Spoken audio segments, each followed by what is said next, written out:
Bonjour conquérants et conquérantes de la vie en pleine forme, bienvenue dans ce nouveau live, ici Carole Rinaldi pour vous parler de la richesse de vos 5 blessures émotionnelles. Il va être question dans cette vidéo principalement des blessures émotionnelles majoritaires d'abandon et d'injustice, notamment en ce jour de Saint-Valentin. Bonne fête à tous les amoureux, mais pas que, surtout bonne fête à vous. Je vous souhaite en ce jour qui célèbre l'amour, surtout d'être la première personne à vous donner davantage d'attention, davantage d'amour et davantage de reconnaissance. C'est ce dont il va être question maintenant. Bonjour à vous qui êtes en train de vous connecter. Salut Delphine. Yes, donc je commence le sujet de cette vidéo qui va faire écho à une problématique vraiment qui revient en coaching très régulièrement. Qui était déjà ce qui s'est passé lundi en coaching avec l'une de mes clientes, pour vous donner un exemple concret, qui vient de se passer pour moi aujourd'hui sur un cadeau de Saint-Valentin et qui se passe très régulièrement dans des centaines de fois dans la vie de beaucoup d'entre vous. Alors cette problématique, c'est comment je peux apprécier l'amour et la reconnaissance dans ma réalité extérieure si je ne suis pas la première personne à m'en donner. Donc j'aimerais vraiment brièvement vous expliquer comment ça se passe, comment quand on a une croyance limitante à l'intérieur, ça se reflète dans notre environnement. Il y a vraiment une intelligence là-dedans, moi je suis bluffée à chaque fois de le constater. Et comment vous pouvez transformer ça, comment faire pour changer ce paradigme et percevoir de l'amour là où aujourd'hui vous ne le voyez pas. Et c'est pas que vous êtes incapable, c'est juste que vous êtes conditionné à avoir un système de valeurs, à percevoir l'attention, l'amour, la reconnaissance sous une certaine forme, et vous n'allez pas voir tout ce que vous recevez déjà. Alors pour illustrer ça, il n'y a rien de mieux que les exemples. Yes, bonjour à vous. Donc, petit pouce, petit like si le sujet vous intéresse, parce qu'aujourd'hui, vraiment, cette thématique-là, à mon sens, sur une journée qui célèbre l'amour, il faut qu'elle fasse le tour du monde. D'ailleurs, j'espère qu'il y a des auteurs qui en parlent en long, en large, en travers, dans toutes les langues, parce que vraiment, c'est un sujet qui est essentiel et qui pourrait tellement nous aider à ouvrir davantage notre cœur et à nous sentir vraiment plus remplis de l'intérieur. Salut Marine également. Donc, exemple de lundi. Lundi, je coach une cliente sur son besoin d'attention de la part de ses enfants. Elle me dit que ça ne va pas être gagné. Elle me dit, voilà, moi, mes enfants ne m'accordent pas d'attention parce que, comment je le sais, ils ne m'appellent pas. D'accord. Donc je lui dis, pour toi, recevoir de l'attention de tes enfants, c'est le fait qu'ils prennent de tes nouvelles, le fait qu'ils t'appellent. Oui. Et donc on travaille avec cette personne sur la blessure émotionnelle d'abandon. C'est une maman qui voit l'expression de cette blessure avec ses 2 fils. Et là je lui pose une question où il y a eu un bug. Je lui ai dit, où est-ce que tes fils t'apportent déjà de l'attention, de la générosité, de la tendresse, de l'amour? Et là la personne bug et me dit, je sais pas, dans un premier temps, premier réflexe, donc c'est normal puisque je lui pose une question qu'elle n'a pas l'habitude de se poser. Et surtout, ça me montre une chose, que la personne est addicte à recevoir de l'attention sous une certaine forme. Donc je lui ai dit, j'ai une bonne et une mauvaise nouvelle pour toi. La mauvaise nouvelle, c'est que tes enfants ne vont pas changer, tu n'as pas de pouvoir sur leurs actes. Et c'est pas en exigeant qu'ils te donnent de l'attention sous cette forme qu'ils vont t'appeler davantage. La bonne nouvelle, c'est que toi, tu as du pouvoir sur la façon dont tu regardes l'événement. Et donc c'est ce sur quoi on a travaillé. Et j'ai continué à lui poser cette question. Où est-ce que tes enfants te donnent de l'attention sous une forme que tu ne reconnais pas encore nécessairement aujourd'hui? Parce qu'avec la blessure d'abandon, elle a reconnu une chose. Je lui dis, même si là tes enfants t'appellent, même si là tes enfants se mettent à prendre davantage de tes nouvelles, toi à l'intérieur tu vas te dire quoi? Eh bien, elle a reconnu que même si ses enfants l'appelaient alors qu'elle a un vide d'amour, de reconnaissance, d'attention à l'intérieur, il y aurait toujours un truc à redire. C'est jamais assez. Et ça, peut-être que vous l'avez déjà vécu. Vous dites, quand j'aurai ce truc-là, c'est sûr, je me sentirai épanoui, plus heureux, et le truc arrive et vous trouvez encore à redire parce que ce n'est jamais assez. Le truc, c'est pas ce que la personne fait ou ne fait pas, c'est le vide qui est à l'intérieur de vous. Et donc là, cette femme commence à me dire, ah bah oui, j'ai un de mes fils qui est dans la police. Et elle me dit, bah pour mon anniversaire, ils m'ont offert un voyage. Ils sont tous cotisés, ils m'ont offert un voyage. Je lui dis, tiens, c'est intéressant. Ton fils fait quand même l'une des professions aujourd'hui qui est, on va dire, relativement complexe. C'est pas facile d'être policier dans le contexte actuel. Il gagne un salaire par rapport à ça et il choisit de te consacrer de l'argent qu'il gagne pour t'offrir un cadeau qui en plus a de la valeur pour toi, parce que ma cliente a une valeur voyage extrêmement élevée. Je lui dis, est-ce que ton fils avait le choix de faire autrement? Est-ce qu'il avait le choix de te téléphoner et de dire, bon juge, je vais passer un coup de fil à maman pour son anniversaire, basta? Est-ce qu'il avait le choix de t'offrir un cadeau sans te demander ce qui était important pour toi? Bien sûr. Qu'est-ce qui fait que la personne ne le reconnaît pas? Parce qu'elle est attachée à son histoire de si on ne m'appelle pas, ça veut dire que je ne reçois pas d'attention. Et le paradoxe là-dedans, là où c'est magnifique, c'est que est-ce que tu as envie de donner plus à une personne, plus d'attention, d'amour, de reconnaissance, à une personne qui ne reconnaît pas déjà ce que tu apportes? Est-ce que ça vous est déjà arrivé de donner votre maximum pour une personne, d'être présent, de donner en écoute, en attention, peut-être en temps, des cadeaux, et que finalement c'est jamais assez? Il y a un moment, c'est humain, qu'est-ce que vous faites? Dites-le tous avec moi s'il vous plaît, qu'est-ce que vous faites? Ça vous gonfle, vous laissez tomber. Donc si c'est valable pour vous, c'est aussi valable pour les autres.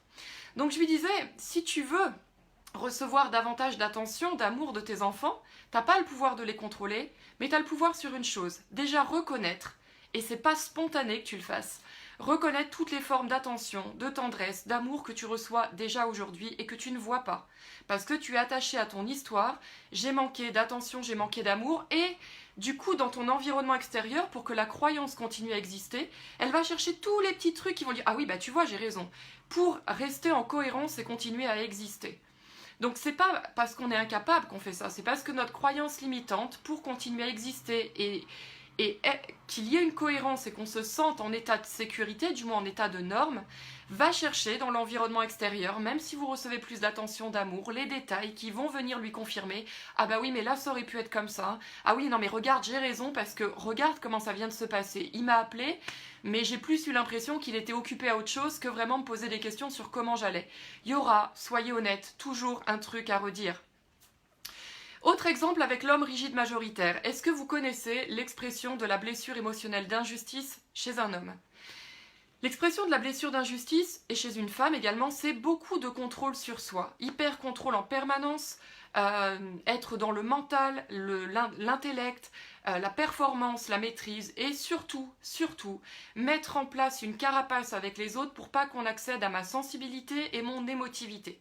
Donc forcément, ça donne beaucoup de maladresse dans les actes de la vie quotidienne et ça donne beaucoup de froideur et de rigueur, non pas parce qu'ils sont froids et sans cœur, mais parce qu'ils ont appris à se couper de cette émotivité et de cette sensibilité. Donc ça donne des dialogues assez secs, assez cassants. Et là où c'est intéressant, c'est quand tu vis en couple avec une personne qui a cette blessure-là.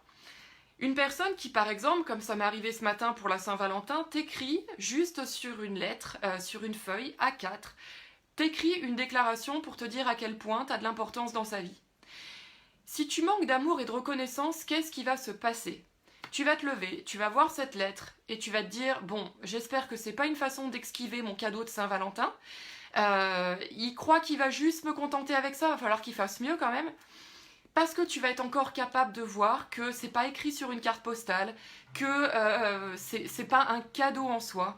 Tu vas pas apprécier dans les valeurs, dans le système de valeurs de la personne, à quel point c'est difficile d'oser faire une chose comme ça pour lui ou pour elle. Quand tu connais la blessure émotionnelle d'injustice, que tu sais que pour cette personne, exprimer sa sensibilité et ses émotions, c'est ce qui est le plus dur, parce qu'elle a peur d'être critiquée et d'être jugée, à savoir qu'elle le fait jamais, peut-être juste avec toi, en fait. Qu'est-ce que ça te fait de réaliser que tu es suffisamment importante aux yeux de cette personne pour qu'il ou elle ose, même si c'est fait de façon maladroite, c'est-à-dire peut-être pas sur une carte postale, de t'exprimer ça en fait. Une personne fait pour toi ce qu'elle a le plus de difficultés et de peur à oser faire. Est-ce que ça, franchement, c'est pas magnifique? Et là où tu vois l'amour en fait dans ce geste, c'est quand tu connais le système de la valeur de la personne qui a la blessure d'injustice. Moi, la lettre était impeccablement emballée dans une petite enveloppe qui fait que ça risquait pas de s'abîmer, c'était soigné. L'écriture, mon mari peut écrire à l'arrache, là c'était bien soigné, on voyait qu'il avait pris le temps, etc. C'était bien protégé. Dans son système de valeur à lui, c'était déjà inconfortable de le faire et en soi, c'était déjà l'expression de sa blessure d'injustice que de soigner autant quelque chose où il avait autant de résistance en fait à écrire. Sauf que qu'est-ce qu'on va faire si on manque d'amour et de reconnaissance, d'attention? On va pas le voir, on va critiquer le geste de la personne, on va lui mettre une pression pour qu'il s'ouvre davantage. Et qu'est-ce que va faire notamment le rigide majoritaire? Eh bien vous lui renvoyez sa plus grande peur qui est le fait d'être critiqué, jugé si jamais il ose se montrer sensible dans l'émotivité et donc il va vous donner encore moins de ce truc-là. Donc dans le couple, imaginez les conséquences que ça peut donner. Autre exemple, et c'est le dernier avec lequel je vais finir dans cette vidéo, il y a un message que j'avais vraiment profondément attendu pendant des années de la part d'un de mes parents. Et le jour d'un de mes anniversaires, ce message arrive avec un cadeau sur un post-it. Eh bien, heureusement que j'ai appris à me donner de l'amour et de la reconnaissance d'abord moi-même en premier, parce que si j'avais reçu ce cadeau, même avec les mots que j'ai attendus pendant plus de 20 ans, qu'est-ce que je me serais dit? Je me serais dit, c'est écrit sur un foutu post-it. Ça veut dire que je ne suis pas importante, c'est écrit au crayon à papier. Quand vous voyez ces mots écrits par une personne qui a la blessure émotionnelle majoritaire de rejet, vous savez que c'est une personne qui en permanence est extrêmement intolérante et exigeante envers elle-même. Est-ce que vous croyez que ces mots-là, qu'elle est en train d'essayer de vous dire par amour, parce que vous comptez suffisamment pour elle, pour qu'elle sorte de sa zone de confort et qu'elle se dépasse, est-ce que vous croyez que c'est aisé pour elle qui ne se le dit même pas, ou alors quand elle se dit mais n'importe quoi, je suis nulle, sans valeur, inintéressante, est-ce que vous croyez que c'est aisé pour une personne de prendre un papier et de vous écrire ces mots-là? Mais ça, vous n'allez pas le voir si vous manquez d'amour et de reconnaissance. Vous allez vous dire, c'est sur un post-it, vous allez dire à la personne, bah écoute, une preuve de plus, votre ego va venir renforcer que c'est une preuve de plus que la personne ne vous aime pas, alors que si c'est écrit sur un post-it, c'est parce que la personne espère une chose, c'est que ça puisse s'envoler, parce qu'elle a tellement peur que quand vous allez le recevoir, elle s'en prenne plein la figure, de peut-être pas avoir une personne dans son système de valeurs et de perception à la hauteur, et elle se dit là, elle va recevoir un post-it, donc elle va me dire c'est quoi ce bazar, et je vais me retrouver face à ma plus grande peur, qui est d'être rejetée pour avoir exprimé ma vulnérabilité. Quand vous savez que c'est écrit au crayon à papier parce que la personne a certainement espéré pouvoir l'effacer au cas où au dernier moment ou le jeter, parce que c'est vraiment inconfortable pour elle de dire ces choses-là. Vous allez arrêter de vouloir changer les autres et percevoir déjà l'amour, l'attention, la reconnaissance où il y en a partout. Et quand les gens me disent « je me sens vide à l'intérieur », ils se sentent vides parce qu'ils n'ont pas appris à reconnaître ça. Donc dernier point de cette vidéo, comment vous pouvez vous donner davantage d'amour, de reconnaissance maintenant et de mérite? Bien, je vous invite déjà à fermer les yeux, à réaliser que vous n'êtes pas votre corps mental, vous n'êtes pas votre corps physique, vous n'êtes pas vos émotions, vous êtes le guide de ces trois corps, ou le coach, ou le manager, ou le parent bienveillant de ces trois équipiers.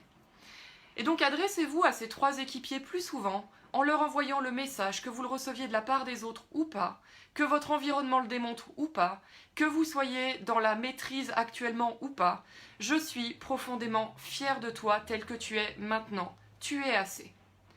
Et en étant vous-même ce parent bienveillant avec vos équipiers, corps physique, mental, émotionnel, vous allez instaurer une nouvelle hygiène de vie à l'intérieur de vous qui fait que vous allez plus facilement reconnaître à l'extérieur de quoi vous êtes énormément déjà riche, d'attention, d'amour, de reconnaissance de la part des autres.